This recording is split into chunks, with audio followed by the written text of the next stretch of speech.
Tuesday morning, certified letter in my mailbox, signed by Paulette Voss, HOA president, white Escalade, power-tripping Karen who's never read a single zoning law.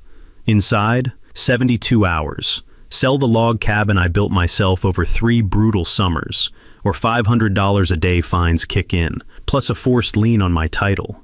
The violation? My rustic cabin doesn't meet community standards. No real rules broken, no neighbor complaints, just her deciding my family land, deeded since 1974, doesn't fit her perfect little vision. I stood on the porch, letter trembling, red-tailed hawks circling overhead, heart pounding. This wasn't just a fine. This was them trying to steal my home. Something inside me snapped. I didn't sell. I did something they never saw coming. If an HOA tried to force you out of your own cabin in 72 hours, what's the first thing you'd fight back with? Drop it in the comments and tell me, where are you watching from tonight? Let me back up about 14 years, because this story doesn't start with that letter. It starts with sawdust, a secondhand table saw, and a man who just buried his father. My name is Garrett Holt. I'm a retired civil road engineer from Asheville, North Carolina, or at least semi-retired, meaning I still consult 2 days a week because idle hands make me insane. When my dad passed in 2009, he left me 11 acres in a remote pocket of the Blue Ridge that he'd owned since 1974. The land had a creek, second-growth hardwood timber, and a falling-down structure that had once been a hunting cabin before a generation of neglect turned it into a glorified lean-to with a wood stove that vented directly into regret.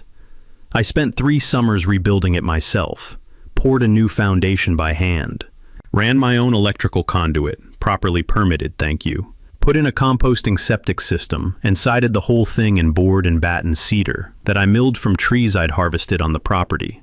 The smell of fresh-cut cedar in August heat is something you carry in your chest for years. The sound of a hand plane on clean grain, that soft shh, like the wood is exhaling, there's nothing like it. By 2013, I had a 1,400 square foot cabin that was worth somewhere around $160,000 if the market was generous, and worth everything if you were the one who'd built every inch of it. Here's the thing about Whitmore Ridge. That's the unincorporated community I'm technically adjacent to, not inside, but adjacent to. When I bought the property, there was no HOA. There was a loose, informal agreement among about 40 families, mostly old-timers, to maintain the shared gravel road and keep the common areas clean. Reasonable stuff, neighbor stuff. Then, around 2017, a developer named Cresswell Danning bought 20 acres on the East Ridge and started putting up spec cabins, the kind with stained concrete counters, and barn door sliders and shiplap on every surface, designed by an algorithm to appeal to Airbnb tourists who've never chopped wood in their lives. Cresswell filed paperwork to formalize the Whitmore Ridge Homeowners Association, and because he'd bought enough lots, he controlled the founding board.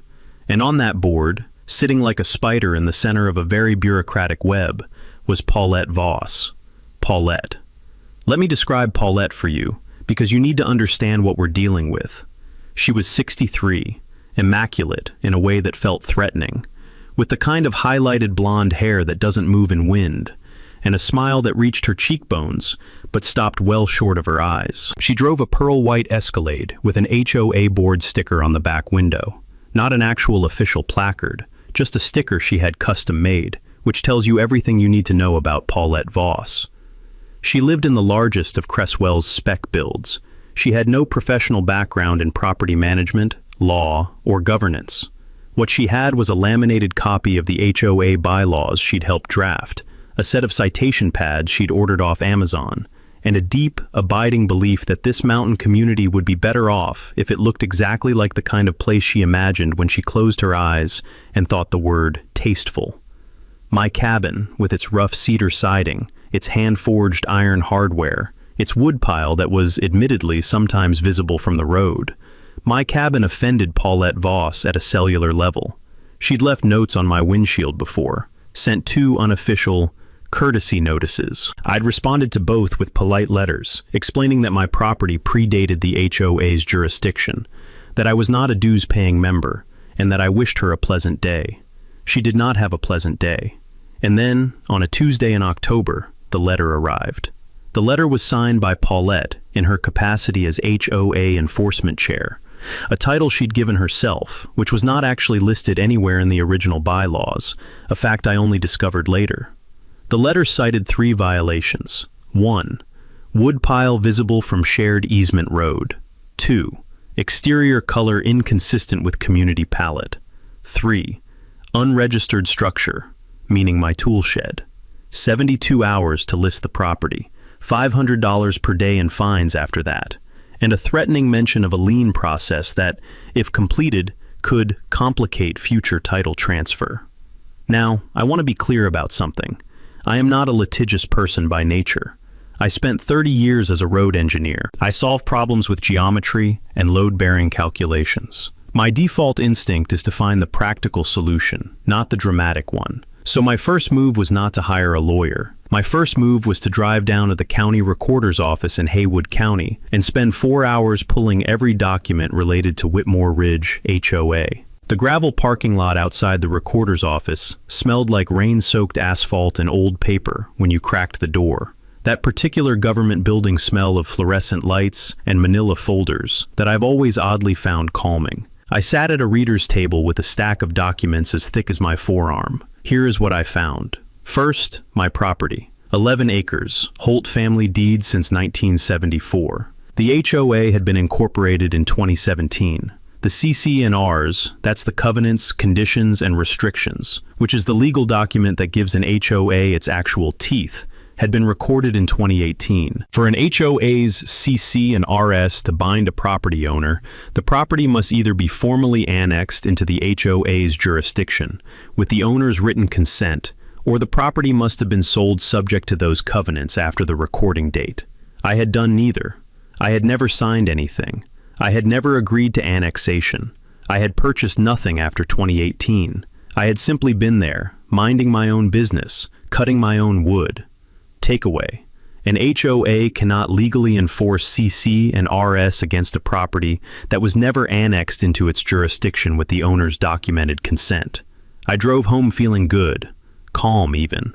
I typed up a 3-page certified letter to Paulette and the HOA board explaining, with specific document numbers, that my property was not subject to their CC and RS, that no valid lien could attach to my deed for alleged violations of rules I'd never agreed to, and that any further harassment would be met with a tortious interference claim. I sent it certified mail, return receipt. I kept a copy. I slept fine. Paulette did not sleep fine. 3 days later, I came home to find an orange construction-style notice stapled to my front gate post. Not a legal document, just a printed paper with the HOA logo on it, declaring my property in active violation status. She'd also sent a copy to Haywood County's Code Enforcement Department, with a complaint alleging my tool shed was unpermitted. That last part was actually clever, in a petty sort of way, because while I was correct that the HOA had no jurisdiction over me, County Code Enforcement absolutely did. If my shed lacked a permit, that was a real problem regardless of the HOA drama. I called the county. Turns out the shed had been built by my father in 1987 and predated the county's permit requirements for accessory structures under 200 square feet. Exempt. The county inspector I spoke with, a tired-sounding man named Darnell, who clearly had 17 actual problems on his desk, told me, and I'm quoting here, "Sir, this one's not even close. You're fine. Have a nice day." I called Paulette and left a voicemail letting her know what the county said. She filed a second complaint the next morning, alleging my driveway culvert might be improperly sized. The culvert was fine. I'd engineered it myself. But here's where things shifted for me, standing in my kitchen at 7 a.m., listening to the creak outside the window. That cold, steady sound of water over smooth stone that I'd heard every morning for a decade, and realizing that Paulette wasn't going to stop. She didn't want to win on the merits. She wanted to exhaust me, file enough complaints, generate enough noise, cost me enough time and money in responses, and eventually, I'd decide it wasn't worth it. I've been an engineer for 30 years. I have infinite patience for solving problems that other people find tedious. Paulette had made a significant miscalculation. I poured myself a second cup of coffee, pulled up the county GIS parcel map on my laptop, and started looking at the land around Whitmore Ridge with fresh eyes. The Haywood County GIS parcel viewer is, frankly, a work of art if you know how to read it. It's free, it's public, and it shows you every parcel of land in the county, who owns it, what it's assessed at, whether it has any encumbrances, and critically, whether any parcels are flagged as delinquent on property taxes. I zoomed in on Whitmore Ridge. The HOA had its office, and I use that term generously. It was a converted single-wide modular building on a quarter-acre parcel just off the main entrance road to the community. The parcel housed the Community Welcome Center, a mailbox cluster, and a small parking area with a flagpole. Paulette held her board meetings there. She stored her citation pads there. She probably kept a little Keurig and a photo of herself being important. The parcel was owned by the Whitmore Ridge HOA, LLC, and it was 14 months delinquent on property taxes. I will admit that I laughed, out loud, alone in my kitchen, with the kind of laugh that surprises you, a short, involuntary bark that the dog looked up at. I laughed because the organization trying to force me to sell my home for failing to comply with their aesthetic preferences had failed to pay $1,847 in annual property taxes on their own office building. Takeaway: in most U.S. counties, property with delinquent taxes enters a public auction process, meaning any private citizen can ultimately acquire it if the delinquency isn't resolved. Now, I didn't immediately run to buy the land. I'm an engineer. I don't skip steps. First, I needed to understand the full tax lien process in North Carolina, which is specific and somewhat slower than some states. NC gives property owners a significant redemption window, generally up to the point of the auction itself. So I couldn't just swoop in overnight. What I could do was monitor the situation, understand the timeline, and make sure I was positioned. I also called my friend Weston Bramble, a real estate attorney out of Waynesville who I'd worked with on a road easement case years back. Weston has the kind of quiet, unhurried confidence that comes from 30 years of watching people make bad legal decisions. I told him the situation. He was quiet for a moment. The HOA's office parcel is tax delinquent, he repeated. 14 months. Another pause. I could hear him clicking a pen. Garrett, I want you to let me pull a few things. Don't do anything yet, just let me pull a few things. Meanwhile, Paulette escalated. She organized what she called a community safety walkthrough. Essentially, she gathered 5 members of the HOA board and walked the perimeter of my property, taking photographs, which they were legally entitled to do from the road easement. I watched from my porch, coffee in hand. One of the board members, a heavy-set man named Forsyth, who built prefab decks and seemed genuinely uncomfortable being there, made the mistake of making eye contact with me. I gave him a small, neighborly wave. He looked away immediately.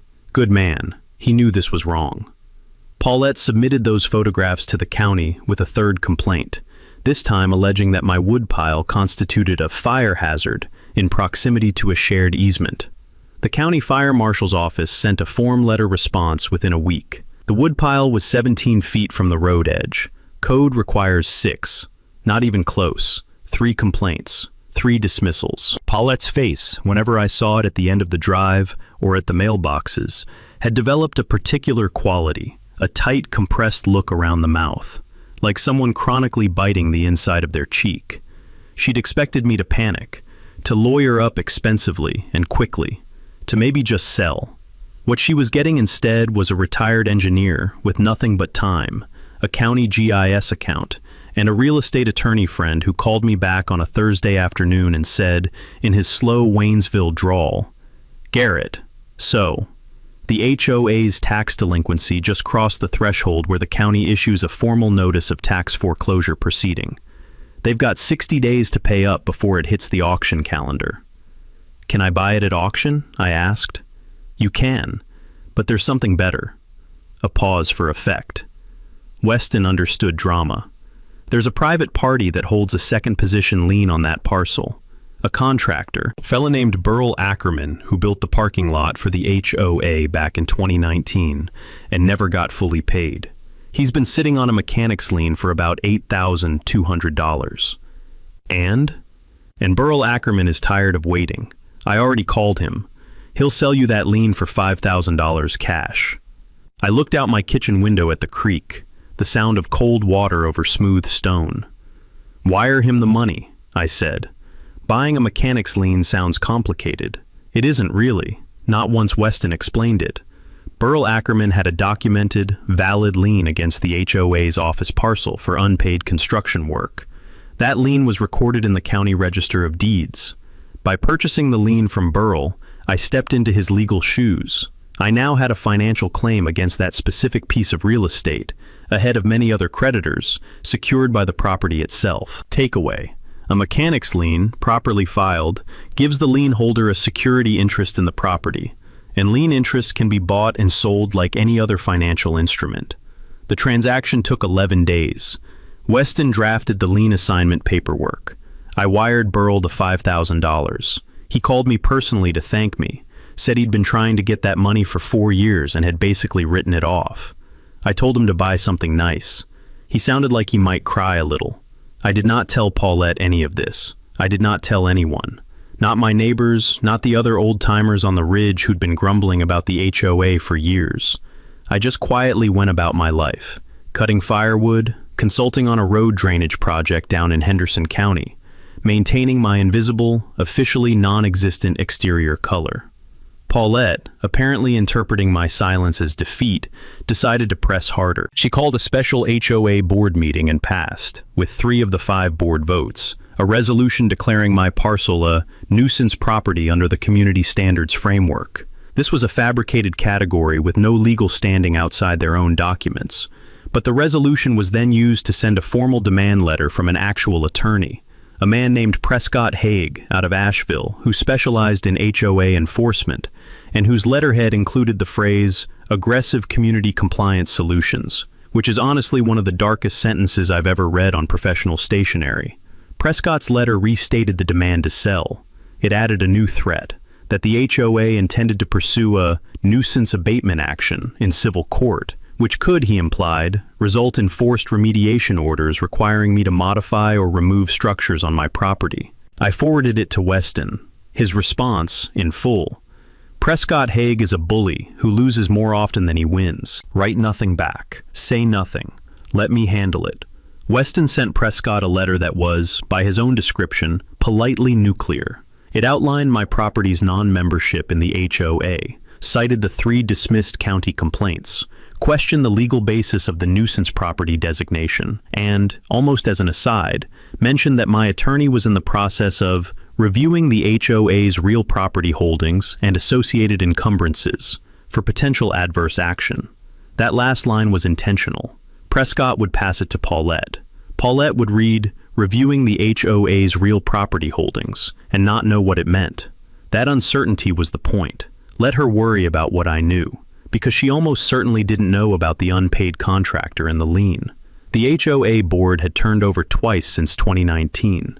Paulette hadn't been involved in the parking lot contract. She'd inherited this mess without knowing it existed. That's the thing about petty power. It rarely comes with full information. Paulette was operating on the assumption that she understood the board, but she didn't understand the ledger. The night after Weston sent that letter, I sat on my porch until past 10 o'clock. October in the Blue Ridge has a smell that I don't know how to fully describe. It's cold air and dying leaves, and the particular dry sweetness of fallen white oak acorns going soft in the gravel. The ridge was dead quiet, except for the distant bark of a neighbor's dog and the sound of the creek. I sat there with a glass of bourbon and a legal pad, and I made a list. The list had 3 columns: what I have, what I need, what happens next. In the what I have column, a mechanic's lien on the HOA's office parcel, a documented paper trail of 3 dismissed county complaints, a real estate attorney who was now visibly enjoying this case, and 11 acres of legally unencumbered family land that I'd built with my own hands. In the what I need column, one more thing, something physical, something that would, at the right moment, give me actual, material control over the situation. Not just legal leverage, physical leverage. I looked at the GIS map again on my phone. I looked at the road, and I found my second piece. Here's something most people don't know about mountain communities with shared gravel roads. Those roads exist on easements. An easement is not ownership, it's a right of use. The road may cross land that belongs to someone entirely separate from the people using it, and the easement describes the terms under which they're allowed to do so. The main entrance road into Whitmore Ridge, the quarter-mile gravel lane that every single property owner, Paulette included, used to get in and out, ran across 2 parcels before it reached the public state road. The first parcel was owned by the HOA. The second parcel, a skinny, irregular 0.4-acre finger of land where the road curved around an old walnut grove, was owned by a woman named Rosalind Fitch, who was 81 years old, lived in Knoxville, and had inherited the land from a great-uncle who died in 2001. She'd never done anything with it. It sat on the county tax rolls, assessed at $4,200, and she paid the taxes every year by automatic bank draft because she'd never gotten around to dealing with the land itself. I found Rosalind Fitch through the county property records and then through a general internet search. I found a phone number through a people search service. I called her on a Wednesday afternoon and identified myself as a neighbor who was interested in purchasing the parcel. She was quiet for a moment. "That little sliver of land?" she said. "Honey, I've been trying to figure out what to do with that for 20 years. What would you want it for?" I told her the truth. I was an adjacent property owner. I had some history with the HOA on the ridge, and I wanted to understand what control that parcel gave me over access to the community road. Another pause. Then, and I will never forget this, Rosalind Fitch started laughing. It was a full, genuine, 70-year laugh. The kind that comes from someone who has seen enough human foolishness to find it truly funny. "Oh, the HOA," she said. "That woman left me a message 2 years ago about community beautification on the parcel." I never called her back. We talked for 40 minutes. I told her my plan. She said she wanted $18,000 for the land, which was more than assessed but less than it was worth as leverage. And I think she priced it exactly where she did because she wanted it to be affordable to me specifically, which made Rosalind Fitch one of my favorite people I've ever spoken to on a telephone. I told her I'd take it. Takeaway. Easement access rights can be dramatically affected by who owns the underlying land. If the easement terms are imprecise, a new landowner has significant leverage over how and whether that access continues. I had Weston review the easement language on the road. It had been drafted in 2018 by the same attorney who'd incorporated the HOA, and it was, Weston's word, sloppy. The easement granted the right-of-way to HOA member properties for residential ingress and egress. It said nothing about the easement surviving changes in ownership of the underlying land. It said nothing about what happened if the underlying parcel owner chose to restrict or condition access. It was, legally speaking, a door left unlocked. I had 2 pieces now, the lien on the office parcel, the land under the entrance road. I needed to bring them together at exactly the right moment. Not too early, when Paulette could find a workaround, and not too late, when she might somehow stumble into fixing her mistakes. I called Weston and told him to start drafting. The next 6 weeks were the most focused and quietly enjoyable of my adult life. There is something deeply satisfying about engineering a solution. Not a destructive solution, not a cruel one, but a precise one. The kind where every element has a function and the whole machine clicks together in a way that's almost beautiful. Let me walk you through what we built, and how, and why each piece mattered. The physical barrier, the gate problem. The 0.4-acre finger parcel I was purchasing from Rosalind contained approximately 180 feet of the entrance road. The road curved through it. There was no alternate route into Whitmore Ridge. The terrain on both sides was too steep for a vehicle bypass. The only way in or out was through that curve. Once I owned the parcel, I could legally install a gate. Not to block emergency access. I wasn't trying to trap anyone or endanger anyone, but to control and condition access consistent with my rights as a landowner. Weston was clear. I needed to maintain emergency vehicle access, which meant the gate needed to be openable, and I needed to document a procedure. That was fine. I didn't want to hurt the neighbors. I wanted to stop Paulette. I had a friend, a retired iron worker named Clifton Rourke, fabricate a heavy steel drive gate, double swing, padlocked, with an entry keypad for access. Clifton built it in his shop, and I picked it up in my truck bed, feeling its weight shift on every corner on the way home. Solid American steel, gray powder-coated, zero drama. I installed the gate posts myself over 3 days using a rented auger. Post holes set in concrete, plumb and level. I hung the gate on a Friday afternoon. Didn't lock it yet, didn't advertise it. Just let it sit there, open, inconspicuous, the way a chess piece can sit on a board for 20 moves without anyone realizing what it's waiting for. The legal structure, the access agreement. Weston drafted what he called an access conditions agreement, a formal document that I would present to the HOA once the moment was right. The agreement stated that, as owner of the parcel underlying a portion of the community entrance road, I was conditioning continued unobstructed access on two things. 1. The HOA's withdrawal of all enforcement actions, fines, and nuisance designations against my property, with written acknowledgement that my property was not subject to HOA jurisdiction. 2. Resolution of the mechanics lien I held on the HOA's office parcel, meaning they had to pay me or arrange a settlement for the underlying obligation. The agreement was perfectly legal. Weston had reviewed case law on similar easement leverage plays in 3 southeastern states. The key was that we weren't threatening anyone illegally. We were exercising property rights that the HOA had carelessly failed to protect when they drafted their founding documents. Takeaway. When an HOA drafts its own easement and property documents without careful legal review, it can create exploitable gaps that adjacent landowners can legally use as leverage. The allies, the Ridge old-timers. I hadn't been silent with everyone. I'd quietly talked to 4 of the other original property owners on the Ridge, people who'd been there before the HOA and who'd been quietly miserable since Paulette's enforcement regime began. There was an older couple, Bertrand and Luann, whose barn had been cited 8 times, a man named Thad who ran a small Christmas tree operation and had been told his signage was visually disruptive to community character. And Rosalind Fitch's distant neighbor, Odalis, a retired school teacher, who'd received a personal note from Paulette suggesting her flower garden was inconsistent with the natural palette. They knew something was coming. They didn't know all the details. I told them to be available on a Saturday in early December, told them to bring their families, and told them that things were probably going to get loud and that they'd want to witness it. Bertrand, who was 77 and had been cutting Christmas trees on that mountain since the Eisenhower administration, looked at me for a long moment and then said, "Son, just tell me when to show up." The timing, the annual meeting.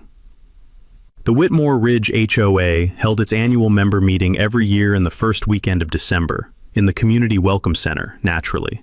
The meeting was open to all property owners in the area, including non-members, for the public comment portion. Paulette used it as a showcase. She had refreshments. She had a projected slideshow with the phrase, "Building Community Together," on the title slide. This year's meeting was December 7th. I marked my calendar. I called Weston. I called Clifton. I called the 4 neighbors. And I quietly called a reporter at the Asheville Citizen-Times, who covered local real estate and municipal governance, just to let her know that December 7th might be worth a drive. November arrived with the kind of cold that settles into the Blue Ridge, not as a sudden drop, but as a slow, inevitable compression.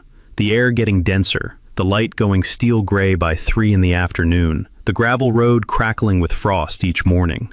I kept my routine. Coffee, work, firewood.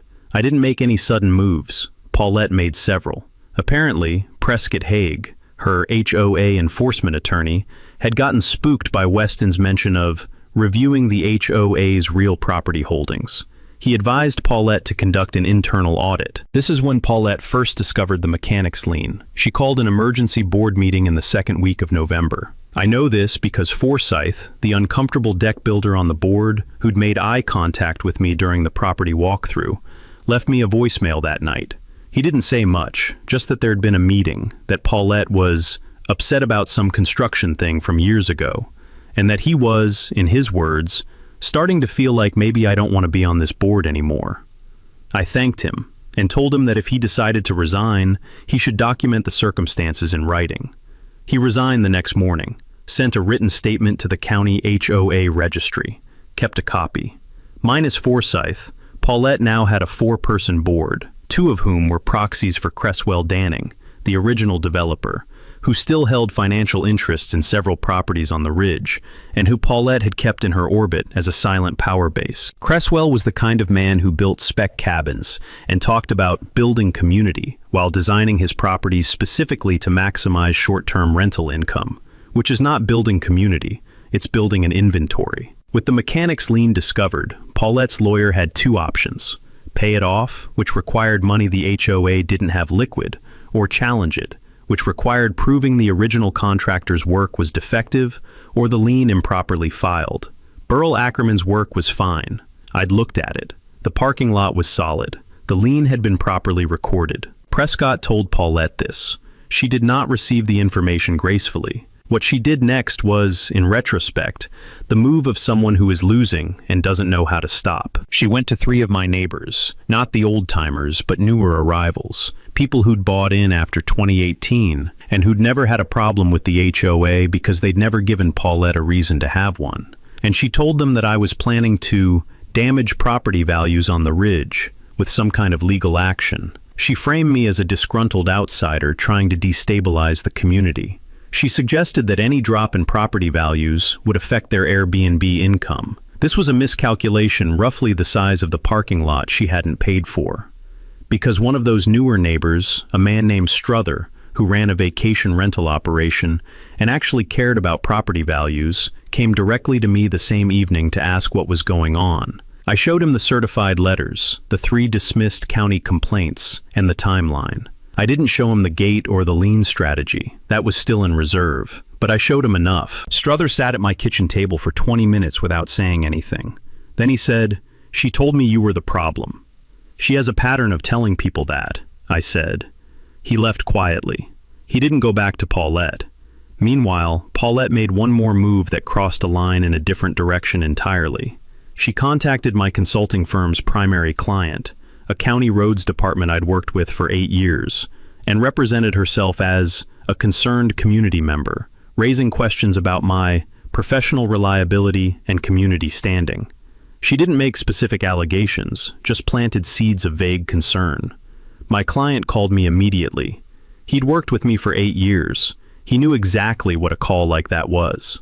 He was, to put it mildly, not impressed. He sent Paulette a written response on county letterhead, stating that her communication was unwelcome and that any further contact regarding his contractors would be documented and referred to the county attorney.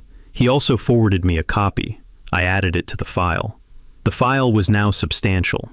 It documented attempted interference with an employment relationship, which has specific legal implications under North Carolina tort law. I gave it to Weston. He made a sound I'd never heard from him before, a low, slow exhale that in a different man might have been a whistle. "She just handed us tortious interference," he said. "Garrett, she just handed it to us." The calendar said November 21st, 16 days until the annual meeting. I want to talk about what I didn't do in those 16 days, because restraint is actually most of the strategy. I didn't call Paulette. I didn't send any letters. I didn't post anything on the neighborhood Facebook group, which had become a semi-functional propaganda channel for HOA announcements. I didn't tell the old-timers the full plan, just confirmed the date and told them to show up early. I let the silence do work. Because here's what silence does to a person like Paulette Voss. It makes them escalate. When the person they're trying to intimidate stops reacting, they don't pause and reconsider. They push harder. Because the absence of a response reads to them as weakness. They assume they're winning. And when you're the one who's actually winning, that assumption is a gift. On November 29th, Paulette distributed a notice to all HOA members, announcing a special enforcement update at the December annual meeting, specifically referencing the ongoing situation with the non-compliant adjacent parcel, my parcel. She was going to make a public example of me. That was her plan, to stand at the front of the room, present her citations and fines, and invite the assembled community to validate her authority. I want her to do exactly that. While Paulette was composing notices, I was doing 3 things. First, Weston finalized the access conditions agreement and the formal demand letter we'd serve on the HOA board. Clean, precise, legally airtight. We had the lien documentation. We had the parcel deed for the entrance road, closed with Rosalind on November 19th. She sent me a handwritten note with the signed documents, which I kept. And we had the tort documentation from the employment interference stunt. Second, I had Clifton Rourke come out to look at the gate installation and confirm it was mechanically solid. He walked the hinge pins, checked the padlock mechanism, tested the swing on both panels. The gate stood 8 feet wide and 5 feet tall, powder-coated gray against the brown of the walnut trees behind it. It was, objectively, a handsome gate. It opened and closed with the quiet, solid thud of something built correctly. Clifton looked at it the way craftsmen look at their own work. Not with pride exactly, but with a kind of satisfied accuracy. "She's not getting through that without a key or a cutting torch," he said. "That's all I need," I said. Third, I made a phone call to 3 other adjacent property owners who were not HOA members, people who'd been left out of the original jurisdictional scope and who, like me, had been receiving informal pressure. I told them what was happening. I told them they might want to consult their own attorneys about their status. I gave them Weston's number. He agreed to provide a free initial consultation. 2 of the 3 called him. 1 retained him. The HOA was now, potentially, looking at coordinated legal pushback from 4 separate non-member property owners. On December 3rd, 4 days before the annual meeting, Paulette did something that managed to surprise even me. She filed a civil lawsuit in Haywood County Court against me personally, seeking injunctive relief, requiring me to bring my property into compliance with the C&Rs. It was a desperate move. Legally thin, as Weston pointed out immediately, given that we'd already established I wasn't subject to the C&Rs. But filing it served a purpose. It let Paulette announce at the annual meeting that she'd taken legal action, which would look decisive to the membership. It was theater. It cost the HOA around $2,500 in attorney's fees to file theater. Weston's response was a motion to dismiss, citing, at considerable length, the absence of any jurisdictional basis for the claim. He also cross-filed on my behalf a tortious interference complaint related to the employment contact. The cross-filing had the effect of potentially making Paulette personally liable, not just the HOA entity. Prescott Haig, her attorney, called Weston on December 5th to discuss a potential resolution. Weston told him he was happy to discuss a resolution at the annual meeting on December 7th, in front of the community. Prescott was quiet for a moment. "That's a public forum," he said. "It certainly is," Weston said. I spent the evening of December 6th on my porch, watching the last light go off the ridge. The temperature had dropped to 28 degrees, and the creek had a skin of ice along the slow edges.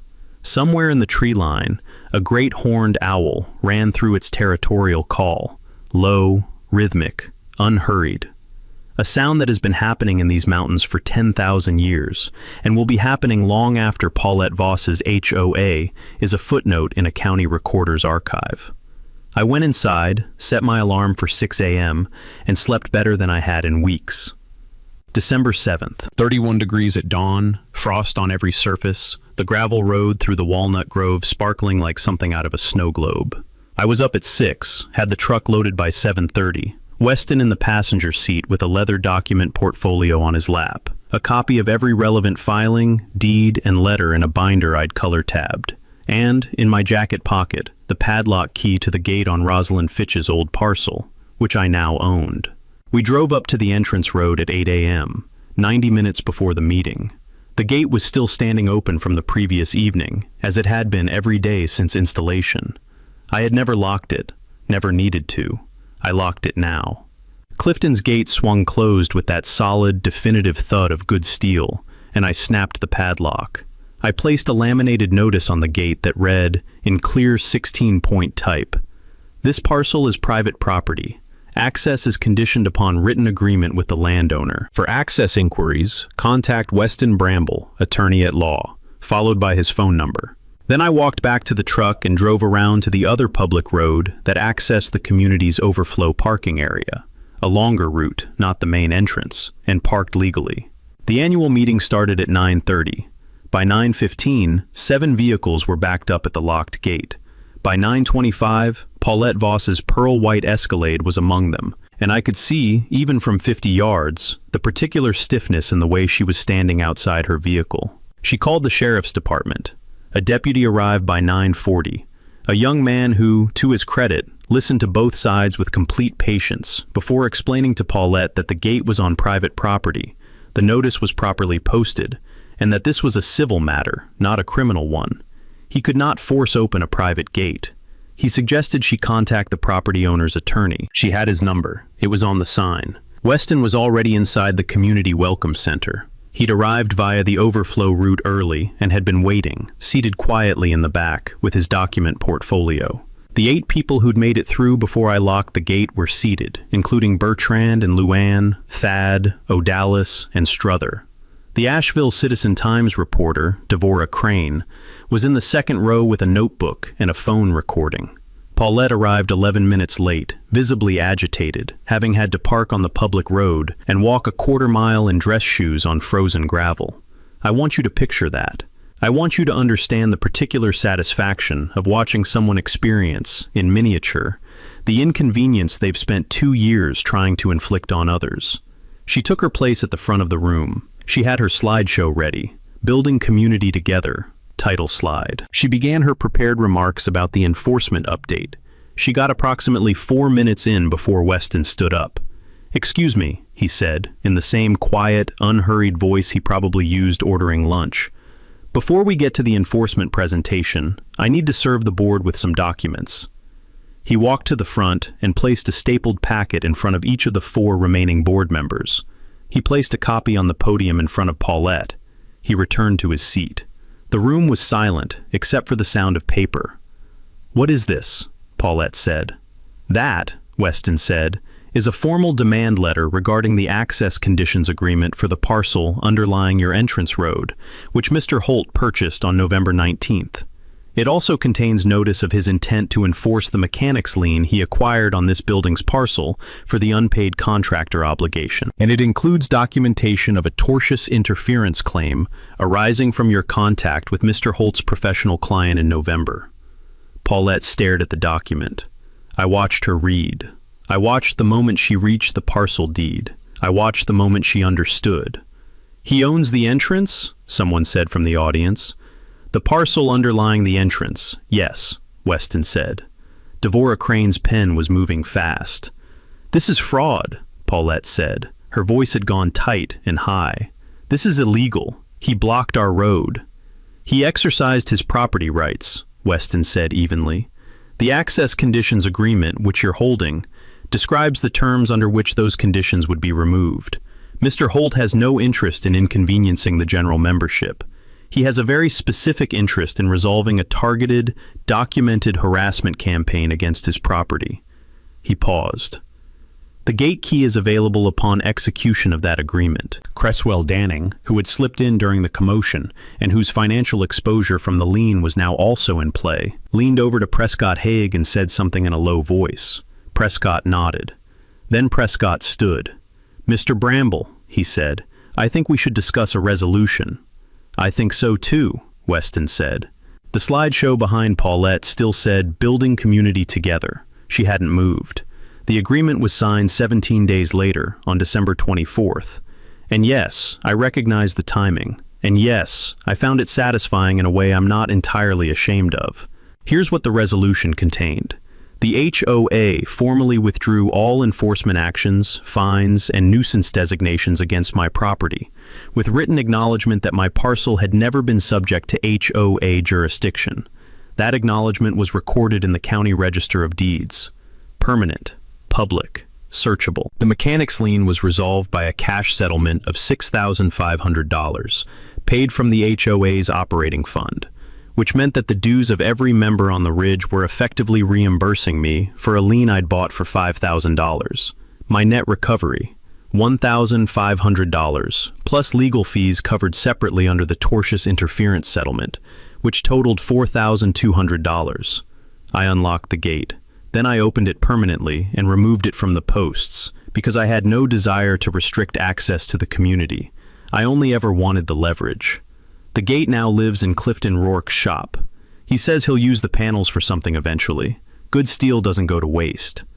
Paulette Voss resigned from the HOA board in January, citing personal reasons. The real reasons were in Devorah Crane's article, which ran in the Citizen-Times the 3rd week of December under the headline, "Mountain HOA's Enforcement Tactics Draw Legal Challenge from Non-Member Neighbor." It was not a flattering piece. It was a thorough piece. Devorah had spoken with Forsyth, with Struther, with Bertrand and Luann. The paper trail was extensive. Cresswell Danning sold his last 3 spec properties on the Ridge by spring and moved his development operation to a different county. He didn't say goodbye. The HOA itself didn't dissolve. There were legitimate members who actually valued the road maintenance coordination and the shared area upkeep, and they deserved to have a functional organization. What changed was the board. Forsyth came back. Struther joined. O'Dallas, the retired school teacher with the flower garden, was elected president, which might be my favorite outcome of the entire situation. She called me in February to ask if I'd consider becoming an informal advisor on the road maintenance agreement. I told her I'd think about it. I'm thinking yes. Now, for the part of the story that matters most to me personally. My dad bought that 11 acres in 1974 for $8,000. He hunted it, camped it, loved it. He never got to see the cabin finished. He died before the foundation was poured. Every board I milled, every nail I drove, every window I hung in that place was a conversation I was having with him. The idea that I might lose it, not to a fair market transaction or an honest legal dispute, but to a woman with a citation pad and a custom sticker on her bumper. That idea did something to me I wasn't fully prepared for. So when this was over, I did 2 things. I planted 20 white oak saplings on the east edge of the property, the edge that faces the entrance road. They'll be mature trees in 40 years, long after I'm gone.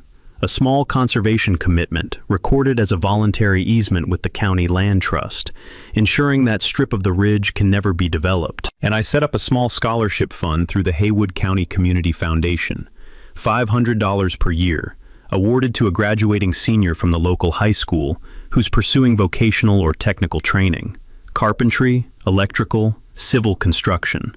My dad was a working man. This seemed right. Garrett didn't celebrate. No party, no post. He just unlocked that gate, drove home, and poured himself a coffee while the creek ran behind his cabin, same as any other morning. But something was permanently different. Paulette walked into this with an embossed letterhead and 72 hours to put some man of land his father bought in 1974.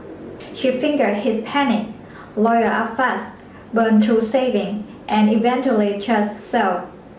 She miscalculated one thing. A man who poured his own foundation doesn't have a surrender threshold. $500 a day in finance. She thought that number bought compliance. Turns out, it just bought Garrett time. Time to pull county records, find a forgotten puzzle, and pick up broad arguments liens for $5,000. Petty powers almost never reads its own paperwork. Here's my questions for you. If that letter shows up in your mailbox tomorrow, do you know what land you're actually standing on? Do you know what your easement says? Garrett did, not because he's a lawyer, because he paid attention. Drop your HOA story in the comments. I read everyone. Like, subscribe. Next story's already waiting. The This Doesn't Lie, people do.